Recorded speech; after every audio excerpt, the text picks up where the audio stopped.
There seems to be two extreme and conflicting views on the worth of the human being. Let's look at the two views set out in Psalm 8. What is man that you should remember him, or the Son of Man that you should be mindful of him? Yet you have set him a little lower than God, and you have crowned him with glory and splendour. On the one hand, the psalmist seems to be saying that man is of little worth, and not important for God to take note of him.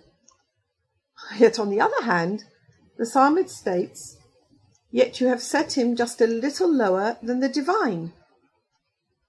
Which evaluation is true? Are we worthless or of supreme value? Like many aspects of life, the answer you might give to this question depends on your perspective. Unlike any of the other created beings, man is composed of two main paradoxical elements. He contains within him both the aspect of the framework of uncleanness, which is manifest by the will to receive oneself alone, and which we describe in modern language as egoism or egoistical behaviour. The other aspect we have within ourselves, which we are usually less aware of, is the soul, characterised by the will to give unconditionally. Although both these elements within the person stem from the purpose of creation, which is the desire of the Creator to give pleasure to the created beings, nevertheless, these two elements which we have within us travel very different routes before they meet up in this most unlikely association called the human being. The ego develops through the framework of uncleanness, so called because it embodies the element of receiving for oneself, which is inimical to the divine, having no spark of giving unconditionally in it, whereas the soul, which develops through the framework of holiness, has the desire to give unconditionally. The framework of holiness is called holy because it is the framework of giving unconditionally, and thus totally in tune with the divine, or, as we say in the Kabbalah, in affinity of form with God. So here we have a created being, the human being, who is composed of elements giving him both the potential for expressing the ultimate in evil, God forbid, or the supreme good. And in this it transpires that he is unique in the entire creation, whether spiritual or physical. All other created beings are composed of good or evil, one or the other, but the human being is composed of both. And this is why he plays such a unique role in the worlds. Rabbi Ashlag, in his commentary, the Perush Sulam on the Zohar, describes man's role in creation as follows. Everything that you find in the work of creation is a matter of differentiation and clarification. For example, and God differentiated between the light and the darkness. That's in Genesis chapter 1. Likewise, he differentiated between the upper water and the lower water, also between the water and the dry land. Similarly, regarding the earth bringing forth herbs, the issue of each according to his own kind is a differentiation. One can say the same regarding the governance of the day and the governance of the night, equally regarding the emergence of the animals from the water and from the land, such that all these distinctions teach the clarification of the holy from the unclean, or the good from the evil. All that is thus clarified becomes an aspect of existing reality as is fitting to the Creator in holiness.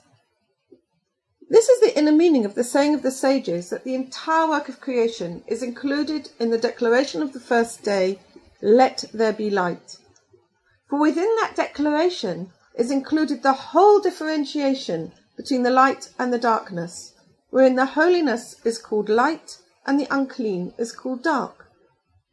All the other descriptions of the differentiation between the framework of holiness and the unclean are details and branches of the overall differentiation between the light and the dark. However, despite this clarification between the light and the dark, the tikkun, which is the rectification of creation, is still left incomplete. The entire aspect of evil, or dark, appears as something for which there is no use. But this is not at all fitting for his perfection. May he be blessed. The tikkun of creation will only be complete in accordance with the inner meaning of the psalmist's words. Even darkness will not cause dark to come from you, and the night will give light as day.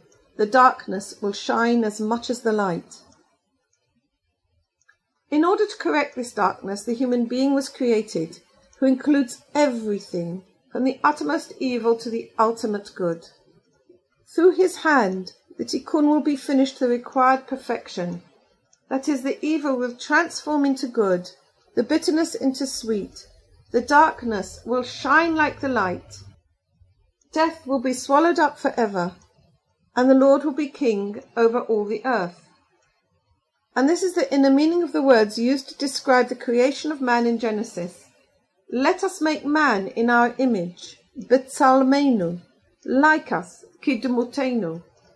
The light is called the tselem, and the darkness is called dumut, such that man will be created from both of these forces, tselem and dumut, light and dark. And through this means, all the tikkun will be completed by the human, and the Lord will be one, and his name will be one, for the darkness will then have been transformed into complete light. That creation will be completed, we need have no doubt, because the Kabbalists tell us that the moment the thought of creation arose, the creation was instantly finished, God having no need of process as we do. Nevertheless, although on one level it is finished, man incarnates into this world in this strange association of body with soul, egoistic and selfish on the one hand, yet with the potential of the qualities of divine life on the other, in order to complete the creation in actual practice. Man is born, but the two elements which we have described within him don't grow and develop at the same pace. He grows under the influence of the framework of uncleanness, that is, developing his will to receive for himself alone first. This continues more or less unopposed until the age of 13 in the boy and 12 in the girl. This is the significance of the age of bar mitzvah, as this is when the potential of the soul starts. Until this time, the soul exists as a point source within the heart. There, all but hidden by the demands of the ego. Through the practice of the Torah and mitzvot, which is the conscious actions of good deeds that oppose this egoism, the soul slowly begins to grow. Rabbi Ashlag, in his introduction to the Zohar, describes the development of the soul. It starts off with a level of nefesh. At this level, it is still passive, in the sense that if the person wants to sin, that is, use his will to receive for himself alone, the soul cannot oppose it actively. It can do nothing but acquiesce. Nevertheless, it would be wrong to imply that all the time a person has the soul level of nefesh, there is no development. This is not the case. Rabbi Ashlag teaches us that at the level of nefesh, the soul grows from a potential, which is a point source, to having 613 elements, which make up a complete entity. These elements correspond to the 248 spiritual organs of the body and soul, and the 365 spiritual sinews of the body and soul. The development of the soul at this level of nefesh is dependent on the person doing the actions of Torah and mitzvot, to the extent that he is given the opportunity to do them. And although even at this stage he cannot oppose his own ego to a complete extent, but he can try to do it in a way which is unconditional. The Torah, having the same essence as that of the soul, is uniquely able to encourage the development of the soul. When I say a person engages in Torah and mitzvot, I do not mean to imply that he needs to spend all day in the yeshiva studying. Rabbi Ashlag himself did not encourage such an approach to life. We need to go out into the world and engage with our business and our relationships, because it is really there that we get the possibility of putting into practice the opportunity of giving to our fellow man, and putting into practice our faith in God.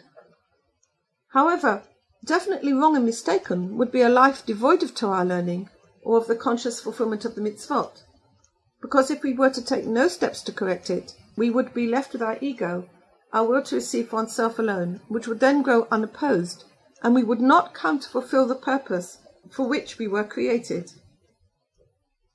Thus, as the person works consciously, ever trying to come more and more into affinity of form with the Creator, and developing his will to give unconditionally, the soul grows and gradually incarnates more of itself, attracting higher and higher levels of soul. This is a gradual process, and thus the soul's light has different names. After the first level of light, called nefesh, comes the next level of soul, called ruach, meaning spirit or wind.